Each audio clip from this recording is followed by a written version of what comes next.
नमस्कार, आप सभी का स्वागत है एएनएस लाइफ न्यूज चैनल में। मैं राधा देवी ले चलती हूँ कुछ खास खबरों की। उत्तर प्रदेश सरकार के द्वारा आउटसोर्स कर्मचारियों के बारे में बहुत ही अच्छा फैसला लिया गया है कि जितने भी आउटसोर्स कर्मचारियों का मानदेय बढ़ाने का फैसला लिया गया है। अब इन कर्मचारियों के खातों में हर महीने कम से कम 16,000 से लेकर 20,000 रुपये जाएगा और साथ में यह बोला कि जो अब तक कोई निश्चित मानदेय नहीं था, जो अब सरकार के इस फैसले से करीब 1.99 लाख कर्मचारियों को लाभ मिलेगा। और यह मुख्यमंत्री योगी आदित्यनाथ महाराज ने विधान भवन के तिलक हाल में पत्रकारों से बात करते हुए आउटसोर्स पर नियुक्त होने वाले कर्मचारियों के लिए लखनऊ में एक निगम का गठन की भी घोषणा की और कहा कि इस निगम के जरिए आउटसोर्स वाले कर्मचारियों की सेवा संबंधी मामले देखे जाएंगे, इससे उनका शोषण नहीं हो सकेगा। आउटसोर्स की नियुक्ति की प्रक्रिया को सुनियोजित और पारदर्शी बनाने के लिए एक गैर लाभकारी संस्था उत्तर प्रदेश आउटसोर्स सेवा निगम गठित किया जाएगा, जिसको लेकर के संपूर्ण उत्तर प्रदेश के आउटसोर्स कर्मचारियों ने अपने अपने जिलों में एक एक ज्ञापन सौंपा गया जिलाधिकारी को, जो उत्तर प्रदेश सरकार के मुखिया योगी आदित्यनाथ महाराज मुख्यमंत्री को भेजा गया अपने अपने हकों की मांगों को लेकर के। और जो उन लोगों का शोषण किया जा रहा है कंपनियों के द्वारा, वह भी बताया गया है। उसी कड़ी में जनपद झांसी कृषि उत्पादन मंडी समितियों में प्रवेश व निकास द्वारों पर लगे धर्मकांटों पर कर्मचारियों को मासिक वेतन समय पर नहीं मिलना व 11 सूत्रीय मांगों को पूरा किए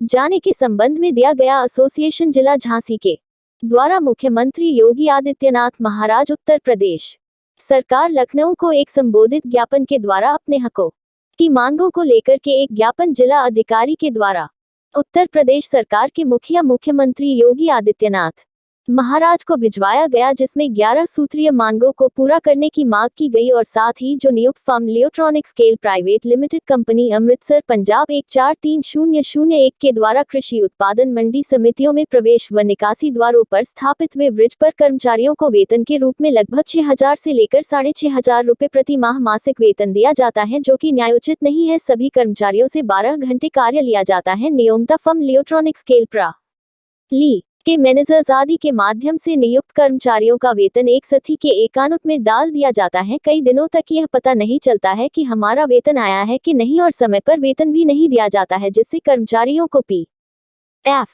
ESI आदि सुविधाओं का लाभ का अता पता नहीं रहता है। कर्मचारियों में रोष व्याप्त है। सभी कर्मचारियों को पूरा परिवार वेतन पर आश्रित है। समिति के हित में तैनात धर्मकांटा कर्मचारी पूरी लगन व मेहनत के साथ कार्य करते है और फिर भी कंपनी वाले समय पर वेतन नहीं देते हैं और ओवर समय तक कार्य भी कराते हैं। संपूर्ण उत्तर प्रदेश व अन्य प्रदेशों में और हम सभी को मौखिक व मोबाइल कॉल आदि के माध्यम से तैनात कर्मचारी अपने मासिक वेतन की मांग करते चले आ रहे हैं, जो कि समय से वेतन नहीं मिलती है। जिस कंपनी फार्म के मैनेजर धनंजय तिवारी, कपिल सर, रघु शर्मा, सुनील लोगों से जब जब समय से अधिक समय गुजर जाने पर फोन किया जाता है वेतन मांगने के लिए, तो यह सभी नाम दर्ज लोग अभद्र भाषा का प्रयोग करते हुए कहते हैं कि काम करना है तो करो वरना नौकरी से निकाल दिया जाएगा। और साथ में यह भी धमकियां देते हैं कि जिस समय इन सभी आउटसोर्स कर्मचारियों को भर्ती किया गया था, उसी समय कुछ कोरे कागजों पर दस्तखत करा लिए गए थे, जिसका यह लोग दुरुपयोग करने की धमकियां देते हैं। यह सभी नामदर्ज लोग जो लोग लिख देंगे और कोरे कागजों पर वही मान होगा और उल्टे तुम लोगों के खिलाफ कई मुकदमे दर्ज करा देंगे और तुम लोग कुछ भी नहीं कर पाओगे।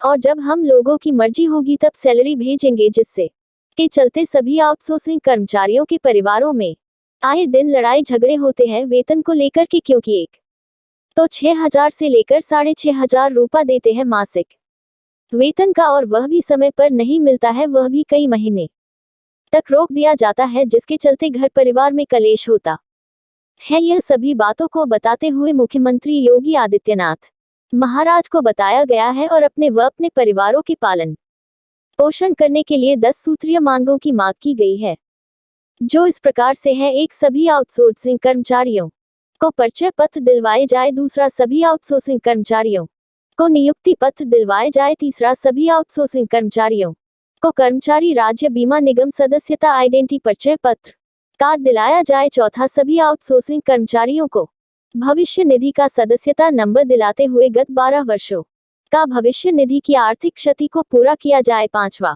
सभी आउटसोर्सिंग कर्मचारियों को नियमित किया जाए। छठा, सभी आउटसोर्सिंग कर्मचारियों को साप्ताहिक अवकाश दिलाया जाए। सातवां, सभी आउटसोर्स कर्मचारियों को कैजुअल लीव व ऑन लीव अवकाश दिलाया जाए। आठवां, प्रत्येक आउटसोर्सिंग कर्मचारियों को महीने की 7 तारीख को वेतन भुगतान किया जाए। नौवां, समान कार्य का समान वेतन दिया जाए। 10वां, जून 2020 माह का वेतन दिया जाए। यह सभी मांगों की मांग की गई है। मुख्यमंत्री योगी आदित्यनाथ महाराज से यह सभी मांगों को व जो हो रहे सभी आउटसोर्सिंग कर्मचारियों का हो रहा शोषण को रोका जाए की मांग की गई है। ललितपुर जिले के सभी मंडी समिति धर्म कांटा कर्मचारी एसोसिएशन के द्वारा गुहार लगाई गई है। आगे देखते हैं कि आउटसोर्सिंग कर्मचारियों को न्याय मिलता है कि नहीं, या फिर जिस तरह से सभी का जो शोषण होता चला आ रहा था क्या उसी तरह से होता चला जाएगा, या फिर जो उत्तर प्रदेश सरकार के मुखिया योगी आदित्यनाथ महाराज मुख्यमंत्री न्याय देने में सक्षम होंगे या नहीं। रिपोर्टिंग शशिकांत लोहिया की।